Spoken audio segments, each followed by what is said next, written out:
우리는 이제 문명의 뿌리로 향한다. 돌과 흙, 강과 별이 인간의 삶을 지배하던 시대로. 도시의 탄생, 제국의 시작, 그리고 인류 문명의 첫 숨결이 깃든 곳들. 이제 우리의 여정은 인류 문명의 심장부로 더 깊이 들어간다.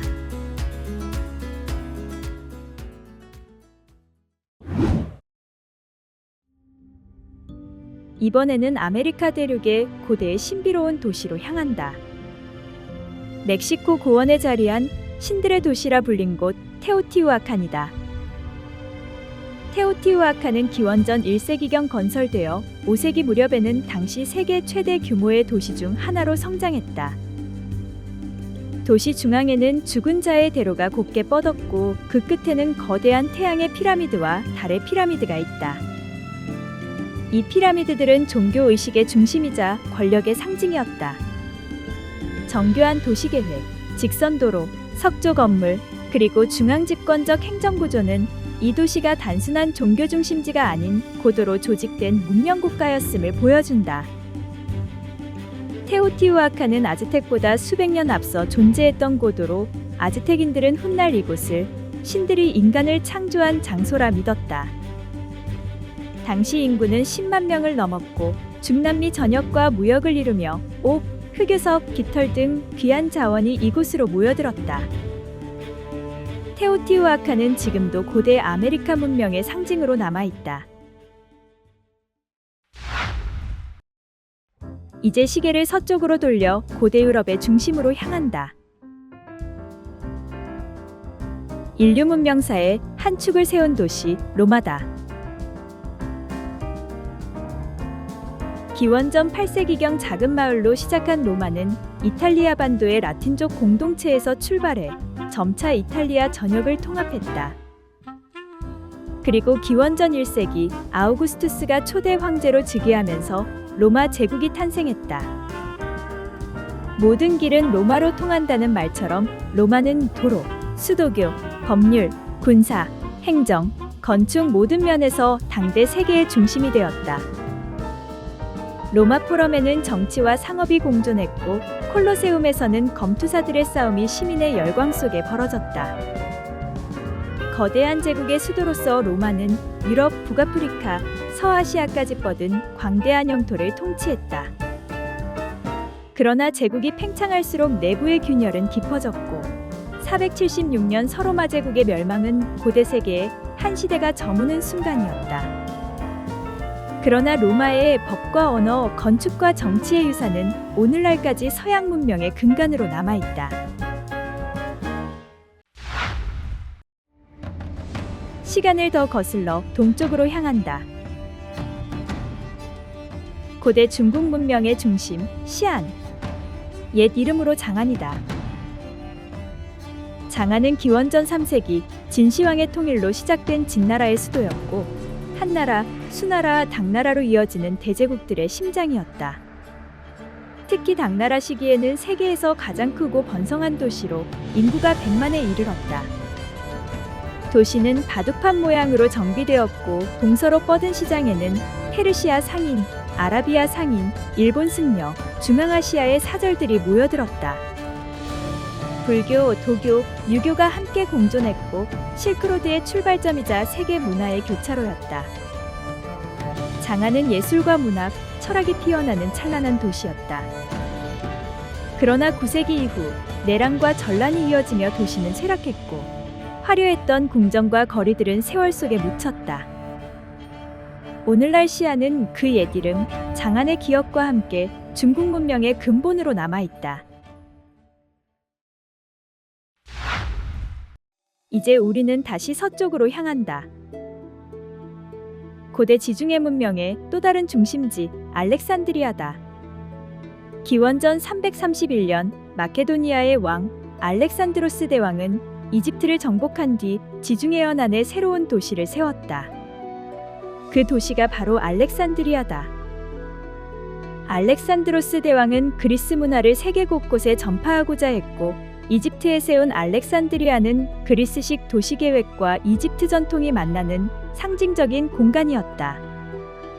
알렉산드로스 대왕이 세상을 떠난 뒤에도 그의 부하 장군이었던 톨레미가 이집트를 차지하며 톨레미 왕조를 세웠고, 알렉산드리아는 약 300년 동안 톨레미 왕조의 수도로 번영했다. 이 시기에 그리스의 철학과 과학, 예술이 이집트의 종교, 문명과 융합되며 새로운 문화인 헬레니즘 문명을 꽃피웠다. 세계 최대의 도서관과 등대가 세워지고 각지의 학자들이 모여든 이곳은 고대 지식과 문화의 중심, 헬레니즘 세계의 심장으로 자리 잡았다. 유클리드의 기하학, 아르키메데스의 과학, 에라토스테네스의 지리학 같은 위대한 업적이 이 도시에서 꽃피었다. 항구에는 100m가 넘는 파로스 등대가 서 있었고, 그것은 고대 세계 7대 불가사의 중 하나로 꼽혔다. 알렉산드리아는 지식과 탐구의 상징으로 오늘날까지 이름이 남아있다.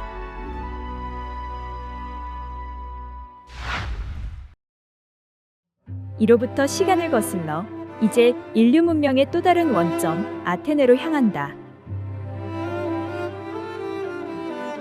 기원전 8세기경 그리스 도시국가 폴리스 중 하나로 출발한 아테네는 바다를 통한 무역으로 성장했다.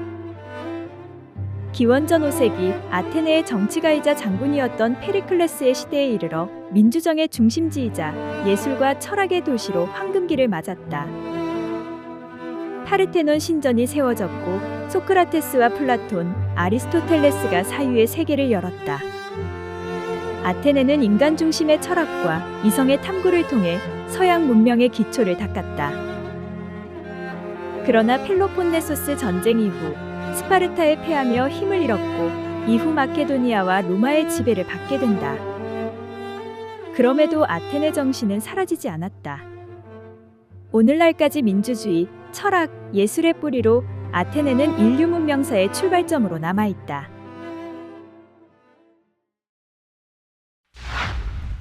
시간을 더 거슬러 이번에는 붉은 사막의 협곡 속으로 들어간다. 요르단 남부 암석을 깎아 만든 신비로운 도시 페트라다. 기원전 4세기경 아라비아 북부의 유목민이었던 나바테아인들이 세운 이 도시는 사막 한가운데에서 번영한 무역 왕국의 수도였다. 향료와 유향, 금과 비단이 오가는 실크로드의 남쪽 길목에서 페트라는 아라비아, 이집트, 시리아, 메소포타미아를 잇는 교역의 요충지였다. 도시는 붉은 바위를 깎아 만든 신전과 무덤으로 가득했다. 특히 바위 절벽에 새겨진 알카즈네, 즉 보물창고는 정교한 그리스식 기둥과 동양적 조각이 어우러진 걸작으로 나바테아인의 부와 기술, 예술을 상징한다. 그러나 무역로가 해상으로 옮겨가며 도시는 쇠퇴했고, 로마 제국의 지배 이후 점차 잊혀졌다. 수세기 동안 모래에 묻혀있던 페트라는 19세기 유럽 탐험가에 의해 다시 세상에 드러났다. 오늘날 이 도시는 사막의 장미도시라 불리며 인류가 남긴 가장 아름다운 고대 유적 중 하나로 남아있다.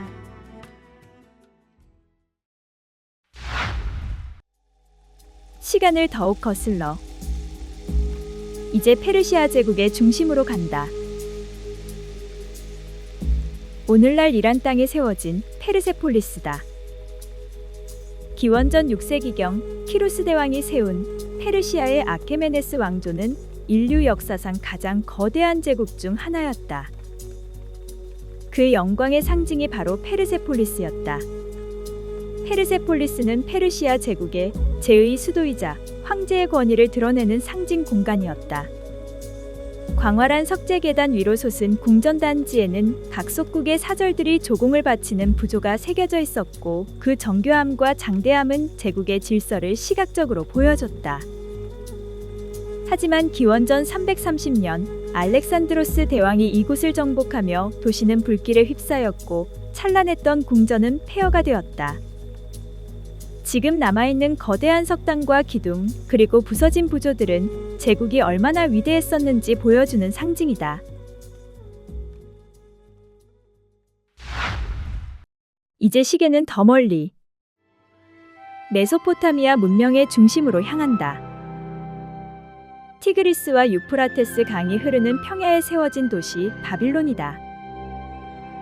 기원전 18세기경 함무라비 왕이 통치하던 바빌론은 눈에는 눈, 이에는 이로 알려진 세계 최초의 법전, 함무라비 법전이 탄생한 도시였다. 이곳은 정치와 법, 천문학, 수학이 발달한 고대 문명의 핵심이었다. 시간이 흘러 바빌론은 다시 번영을 맞이했다. 왕 네부카드네자르 2세는 도시를 새롭게 꾸며 높고 두꺼운 성벽과 화려한 궁전, 웅장한 신전을 세웠다.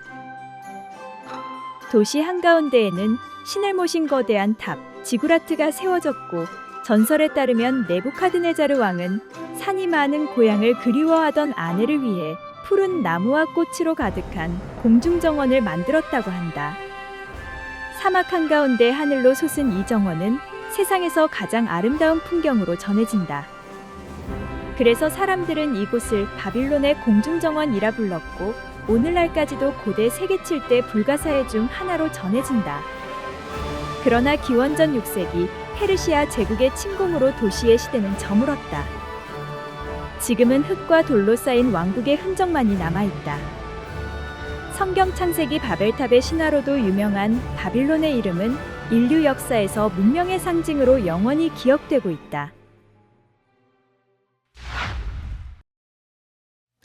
시간을 더 거슬러 이제 이집트 나일강 상류의 도시 테베로 향한다. 기원전 2000년경 이집트 제11왕조부터 신왕국 시대에 이르기까지 테베는 파라오들의 수도이자 종교의 중심이었다. 태양신 아문라의 신전인 카르나크와 룩소르 신전은 파라오의 신권과 국가의 위엄을 보여주는 거대한 건축물이었다. 나일강 서쪽에는 왕들의 계곡이 펼쳐져 있었고, 투탕카멘과 람세스 같은 파라오들이 이곳에 잠들었다. 테베는 단순한 수도를 넘어 죽음 이후의 세계까지 포괄한 신성한 도시였다. 그러나 왕조가 약해지고 수도가 북쪽 멤피스로 옮겨가며 테베의 시대도 서서히 막을 내렸다. 오늘날의 룩소르는 고대 테베의 유산을 품은 채 이집트 문명의 찬란한 흔적을 전하고 있다.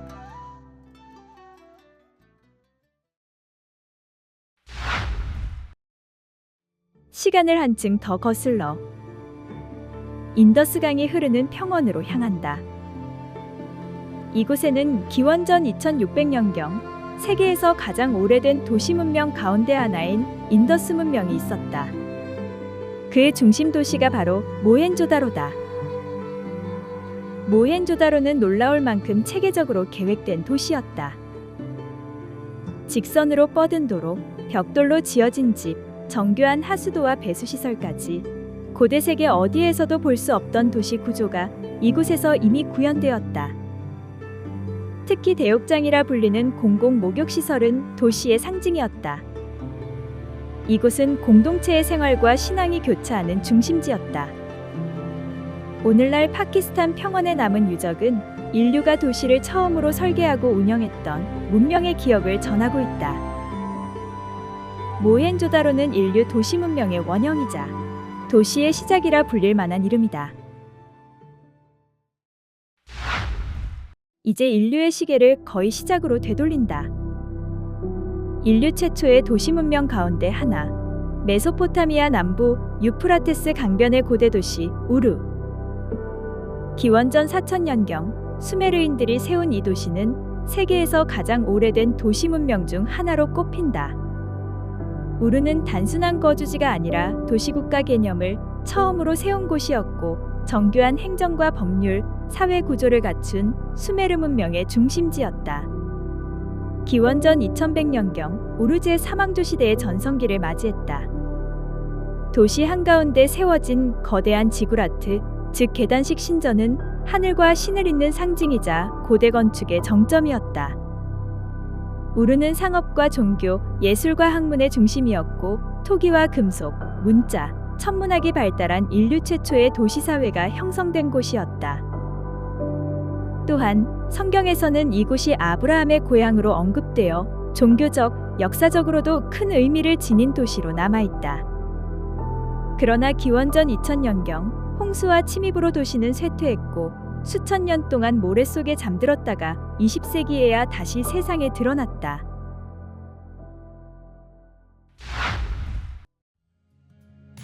이 여정의 끝.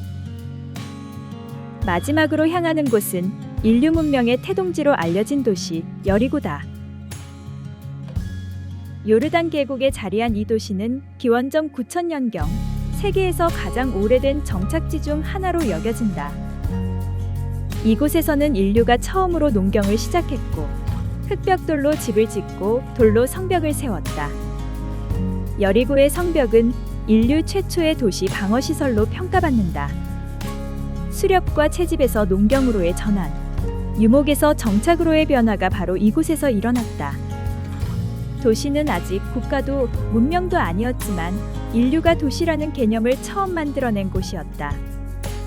여리고는 인류의 도시사가 시작된 첫 페이지이자 우리의 여정이 끝나는 출발점이다.